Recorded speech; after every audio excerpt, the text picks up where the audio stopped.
மதுரையில் துவங்கியுள்ள சித்திரை திருவிழாவின் முதல் நாளில் மீனாட்சியம்மன் கோவிலில் கொடியேற்றம் கோலாகலமாக நடந்துள்ளது. உலக புகழ்பெற்ற மதுரை மீனாட்சியம்மன் கோவில் சித்திரை திருவிழா வியாழனன்று துவங்கியது. கோவில் கொடிமரத்தின் முன்பு சிறப்பு யாகம் வளர்க்கப்பட்டு புனித நீர், பால், பன்னீர், சந்தனம் உள்ளிட்ட வாசனை திரவியங்களால் கொடிமரத்திற்கு அபிஷேகம் செய்யப்பட்டது. கொடிமரத்தில் தர்பைப்புல் மற்றும் பட்டு துணி அணிவித்து தீபாராதனை காட்டப்பட்டது. 10:36 மணிக்கு மேல் 11 மணிக்குள் கடக லக்னத்தில் சுவாமி சந்நிதி முன்புள்ள கொடிமரத்தில் மங்கள மேளம் ஒலிக்க, வேத மந்திரங்கள் முழங்க கொடியேற்றப்பட்டு சித்திரை திருவிழா கோலாகலமாக துவங்கியது.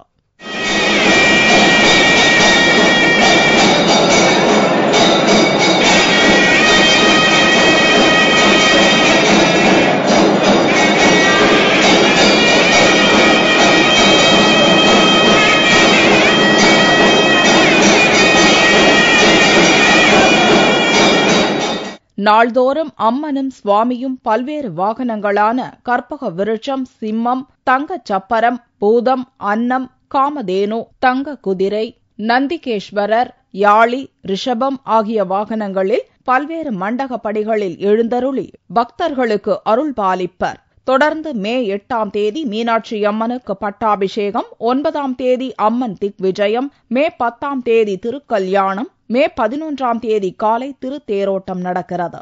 முக்கிய நிகழ்ச்சியான கள்ளழகர் வைகை ஆற்றில் இறங்கும் வைபவம் மே 14ஆம் தேதி நடக்கிறது. சித்திரை திருவிழாவிற்கான ஏற்பாடுகளை கோவில் நிர்வாகம் செய்து வருகிறது. மேலும் எவ்வித அசம்பாவிதமும் நடக்காமல் இருக்க பலத்த போலீஸ் பாதுகாப்பு ஏற்பாடுகளும் செய்யப்பட்டுள்ளன.